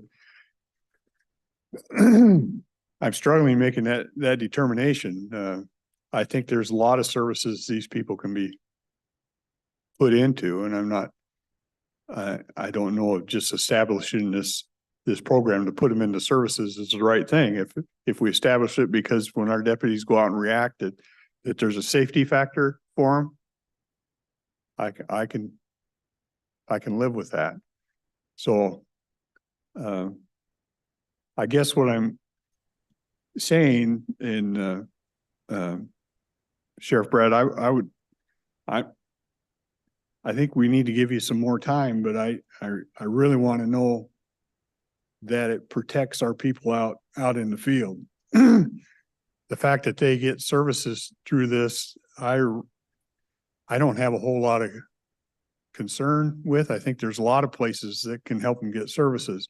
What I want to know is our people, the people that we put out there in harm's way, are being put in a better place because of it. So if I would vote to give you more time, but that's the kind of stuff I would ask to see if that seems reasonable. No, I appreciate those comments, and yeah, something like said, we're watching this as well, and would definitely want to see the history in particular of folks that we've contacted, what their more long range trajectory is, if they stay off the radar more so than other folks. We certainly want to make that impact. The reality of the situation is a lot of these folks, they would not get services or wouldn't get off the radar if they didn't first come in contact with us. So we really, when law enforcement gets involved with these folks, that's really the first chance for us to make a difference and get them off that trajectory where otherwise they may go down the road and become more criminally active and result in criminal record and incarceration, those expenses associated with that. So do appreciate your sentiment and would request a little more time to track this and have a further discussion on this. Yeah, I'm not saying you terminate it. I'm saying you cut it back a little bit, show the seriousness of the matter, seriousness of the questions. I haven't said it's a useless program. I have said how it's being carried out, I don't believe is the correct approach. I don't know how you get that message across. But anyhow, so this is not terminating the pilot program.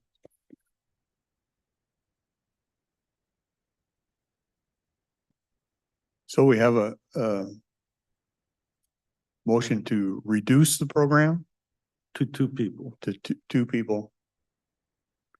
So I'd call for the vote. Those in favor? Aye. I'm gonna stay with the program this time, give them a little more time. I'd like to look at it longer. I really, and I'll reiterate again, I really want to see how it helps our deputies. I don't care about the services. We got dozens of places around town they can find services. What I care about is safety of our officers, and that's what I'll be looking for. So those opposed? Do I say aye or nay? Nay. Nay.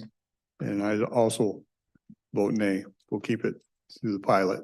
But Sheriff, with all due respect, we need a review, probably not much later than January or February. That'll give you a year or a full year's worth of data. Okay, yeah, we can schedule that for maybe January or February, get the year end numbers and see where we're at. Thank you. Thank you. Can I recommend some items on the personnel sheet that might be easy to approve? Possibly. Sure. It's tab 16.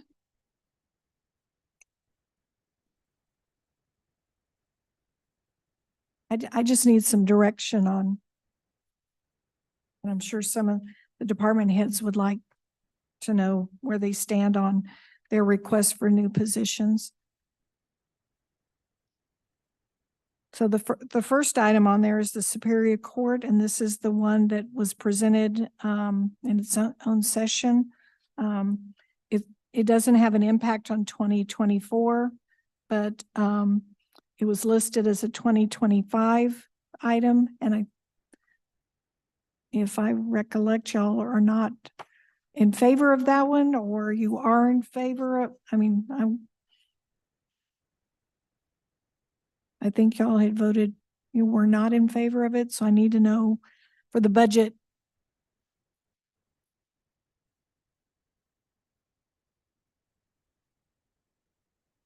Are we looking at a specific tab under 16? Yes, there should be There's a fold out page. Oh, you fold doing- out page.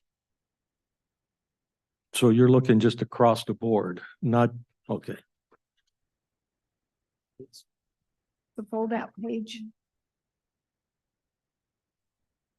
I can get some clarity on which ones can be approved or not approved. The Superior Court, Superior Court, sorry, Superior the Court. sixth position judge. Sixth judge. Or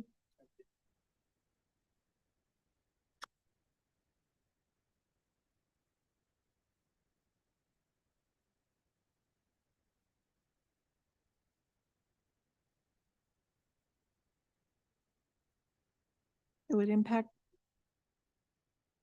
What Judge, That's- Judge, no, you had, That's the Superior District Court, the Superior Court position for a sixth judge. And administrative deputy. It was slated for 2025 because you have to have legislative approval first. Right. So I'm just making sure, not approved, correct? I think we should save the 50,000, but Can you be more specific as to what exactly you're asking? Okay, so on the spreadsheet, the line item number 1 was for a new position, sixth position judge for starting in 2025. Okay, I still remain a negative. Yeah. I don't think that's going to affect this 2-year budget, because if it came back next year, even next year, if judge approached and the decision was different, it wouldn't affect until 26 or 27. So I don't think that at this point in time, that's going to affect this 2-year cycle. Am I wrong on that? I think because there's some lead time, even if in 2025, we changed our mind and said there's still some lead time and avenues they have to jump through. So I don't even think you'd see that expense till after that.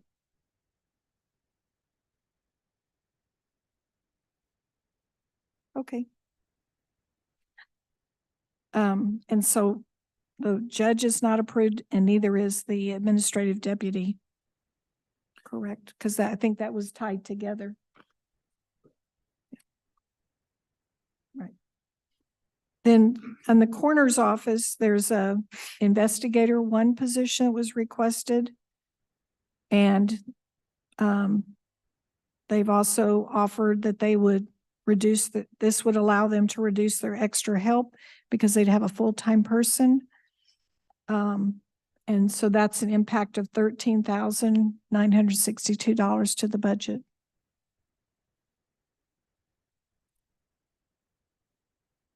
I'm okay with that.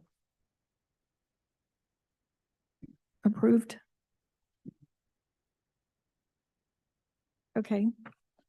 The next one is for drug court, position 5 is new. And that was for I believe this was presented as a shared position.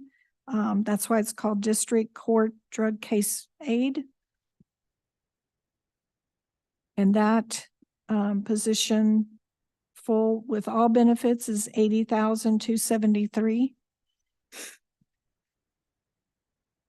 I would support that, provided it's funded from the opioid settlement monies and or CJTA funds.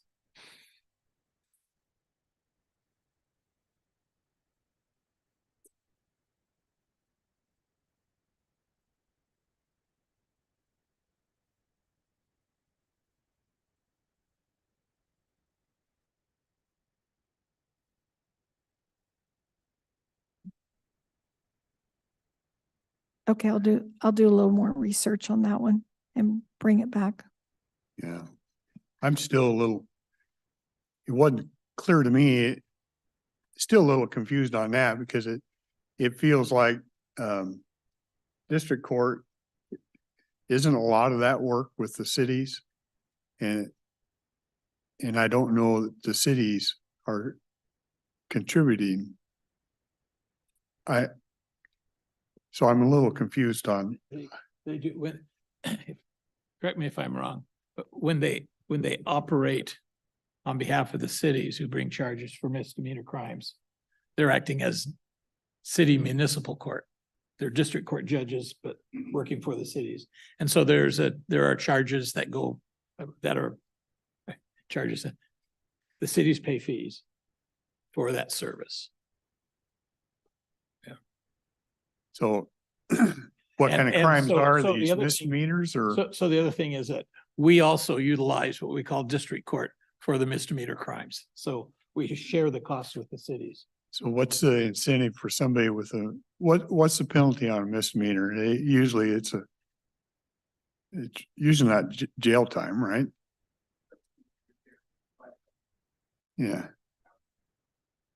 And how often is that? I'm trying to gauge, I get it on a felony why somebody would want to run through drug court because they just can't pay a fine and walk down the road. Yeah. Yeah. And that is new territory. They haven't had district courts involved as a rule because they don't do the felonies. Right. State law last year or 2 years ago broadened the provision to allow district and municipal courts to operate drug courts. But whether they're as effective as the Superior Court model, probably not. Jury's out on that one for me because I just don't know the incentive behind the misdemeanors to do that. Okay. I think Molly may have more information. I don't have a problem with the other position because that was one that was in there and somehow disappeared and. Yeah. Yeah. And that one also, I can look to see if we can put it on behavioral tax, which it probably was.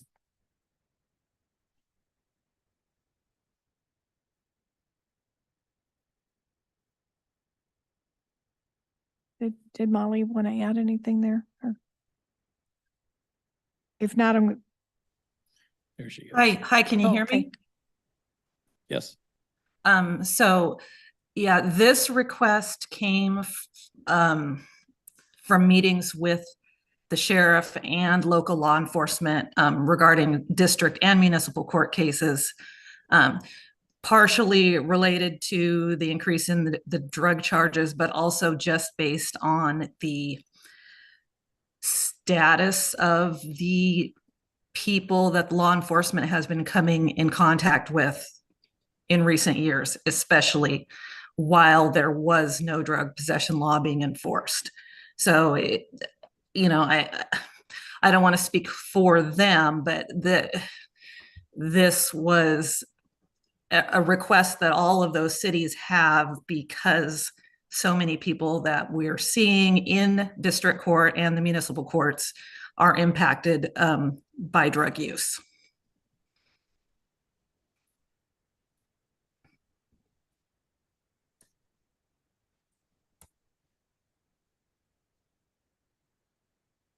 Uh, Do you want me to still look to see if maybe the opioid funds? It once again, there's so many programs out there, and I get the incentive for Superior Court for them to want to go through the program, but misdemeanors and stuff, I just having a hard time connecting what would even be the incentive. Why would somebody not just, a lot of times they just get released. I mean, we all see how Olympia is going. They don't do a lot of penalties here. And so I'm real hesitant to start another salary. I don't care where it comes out of, that you're never going to be able to end. And maybe it's just me not making the connect, but I can't see the connection that it would be helpful.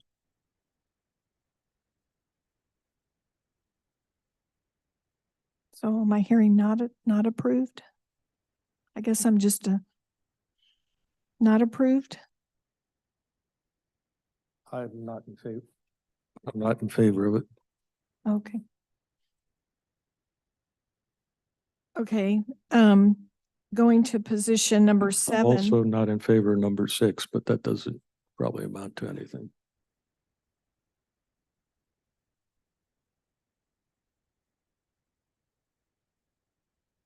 Position number 7 was a request from the Office of Public Defender for a new paralegal position. Fully loaded, it's $84,881.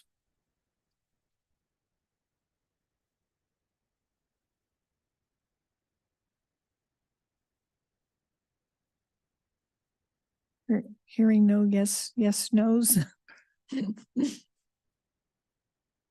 I'm okay with that. I think he felt that this person would be real helpful, and they've been working through backlog, and his commitment on that would help move that process along. So I think that helps. So am I hearing approved?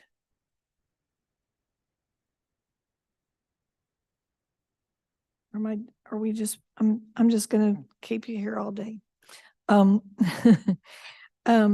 Next position, number 8, is actually a salary adjustment. It's $5,000. Approved? I'm okay with that. Okay, next area is clerk. And this is position 9, 10, 11 are all the same. 9, 10, and 11 are all deputy clerks, new positions.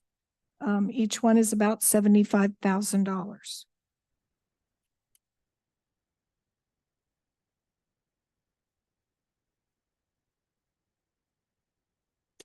I'm okay with that.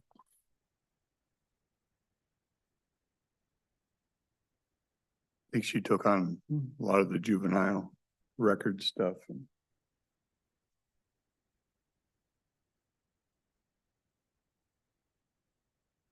And then the position number 12 is a new position for office manager at a total of 105.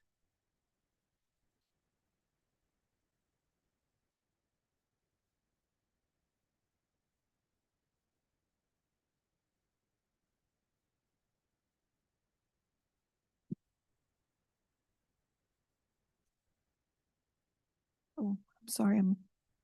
Yes, no, I wasn't looking. Stacy, can you tell us about the new office manager?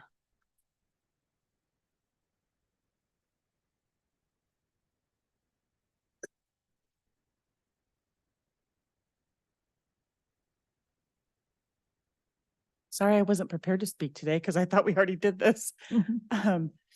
So the office manager position right now currently is the office is run by myself and my chief deputy, Megan Baker. The office and the Could you speak a staffing. little closer and a little more slowly? And Okay. toward the end of the Better? day, I get obtuse. The office duties and the staffing levels have gotten to the point where we can't manage it with the Odyssey portal subscriptions that we have. Renewal time is critical and it's crucial.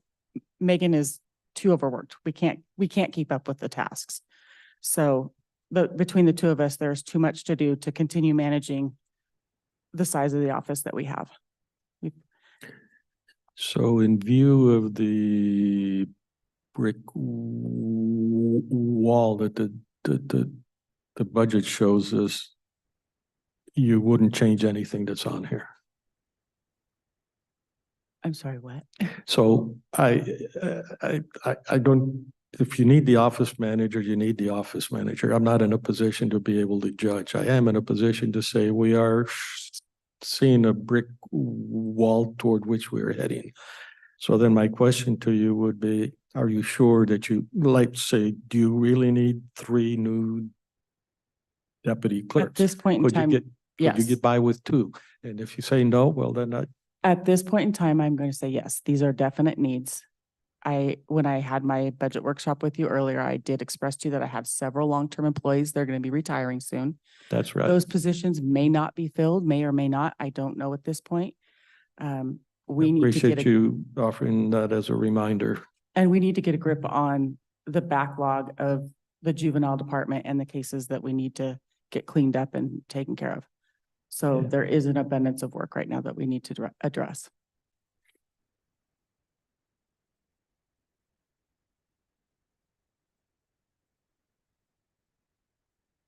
Okay.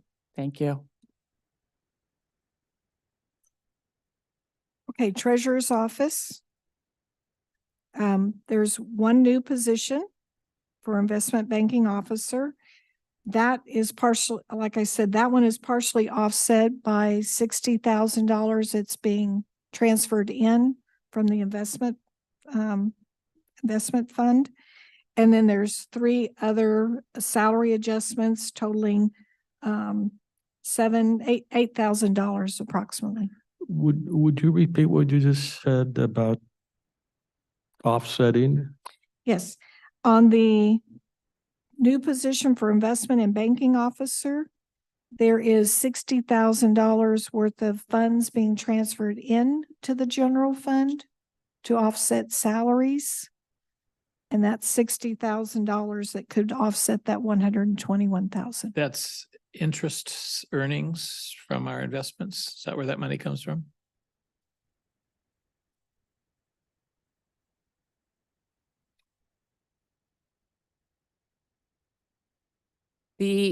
Once we created our own county investment pool, we collect fees from all of our participants within the pool. And we can charge direct expenses to the pool. So we can charge some of that employee's fees for operating the pool and the cash management and all those to the pool. Gotcha. I knew it was connected somehow. We will still maintain the contract with the investment house. Yes, the advisors help us with the purchasing, deciding which investments to purchase and the strategy and helping us with that part of it. We still have the management of our investment software and working with the districts and the departments and the cash flows and the managing all of keeping, making sure that the cash is there and tracking all the investments. How many junior taxing districts do you have in the pool with you? I had counted all the participants and I can't remember the exact number. It's around 150 different funds that we are tracking in our investment portfolio. A lot. I think the question would be before and after the new approach, which has worked out pretty well with your advisor. So because of the advisor, we need a manager. It's much more complex as a consequence. No, right now I have, what I'm asking is my chief deputy and investment officer is one person. And I asked to separate those out so that, because my investment banking officer is busy all day with daily cash management investments, working with the districts. I don't have a chief deputy to help me with the rest of the office and all the other duties. And that's what I had asked, is to separate those two positions. I'm okay with this. Okay, thank you. Okay, jumping to sheriff's office. There's one new position, line number 18, for a new position that's a detective position, at a cost of $137,000, basically. And then the second line, 19, is basically an existing position, but it's no longer funded from community long-range planning, and you'll see a negative right below there for 70,000. So it's a net to the general fund of $5,000 on that one. But the detective is a brand new position. And they presented this previously, particularly, I believe, forensic. I remember the discussion was about centered around forensics investigations, and the more complex items related to body cams and video footage and things like that. So. Yeah, that's right.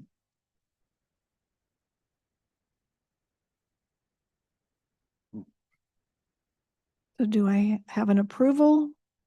I'm okay with it. Okay. All right. Okay. Is there somebody talking? This would be paid from Law and Justice. Did I hear that? Did I see that right? Was there a comment? Troy? Yeah.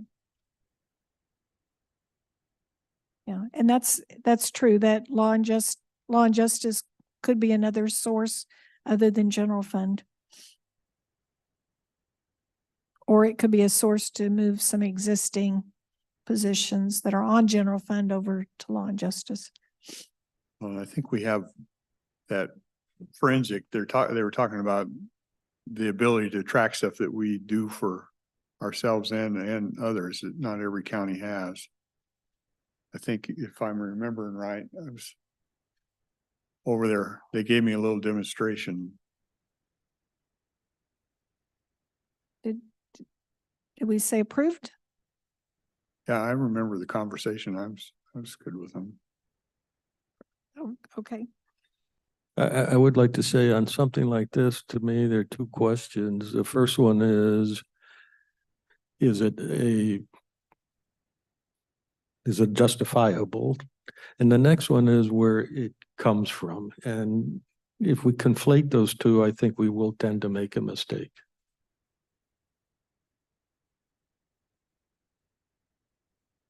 In that word, I'm assuming you'll figure out how best to use the Yeah, so if resources you say have. approved. Yeah. Okay, community long-range planning, it's mostly negatives because of the fact that we're moving some things off of there. Purchasing, line item 23, when Public Works looked at changing, they were requesting a change of how they're funding their director, their deputy director, and their finance manager. And they're proposing to change those fund sources to move them to the general fund. And that's a total of about $100,000 for those three line items. Line item 23, 24, and 25.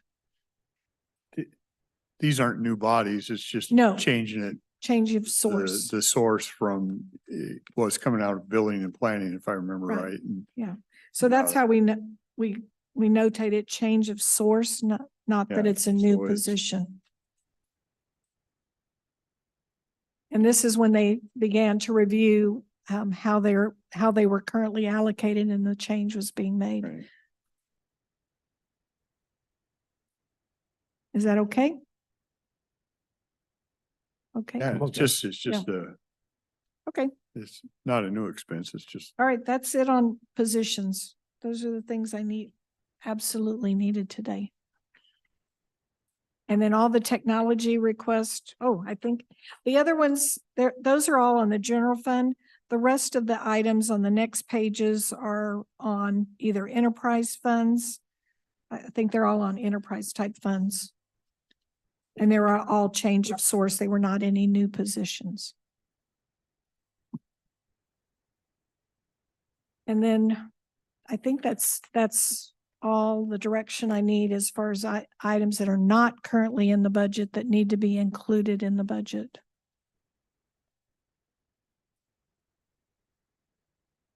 Are there any other things that you need from me? So on your big sheet.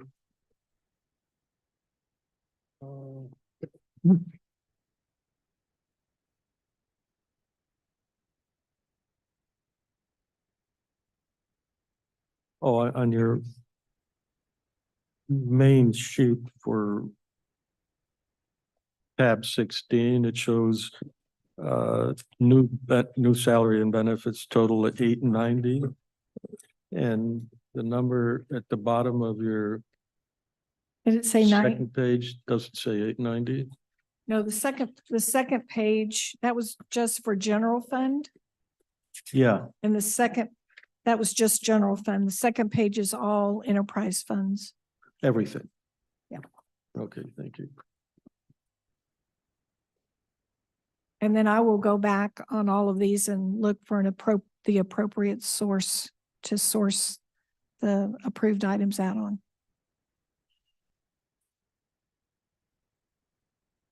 What's the lottery? What's the Powerball pool up to?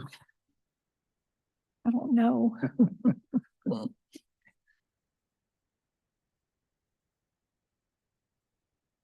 Are there any other items that y'all would like me to work on or look at for the budget for 2024, 2025? I think you've kind of covered them all. I think so.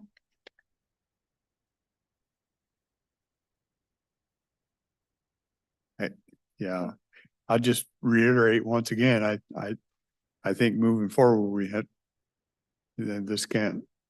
have to be realistic and try and maintain or control our spending. Of course, I'm fairly conservative by nature, so. I guess what I'm saying is we should be happy with the people for quite a while here. Hold the line.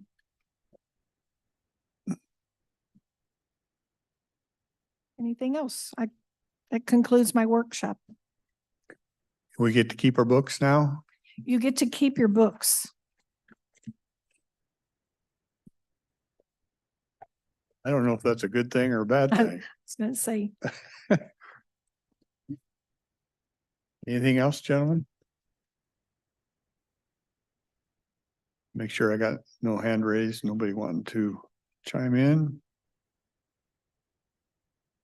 Okay, we will adjourn. Thank you.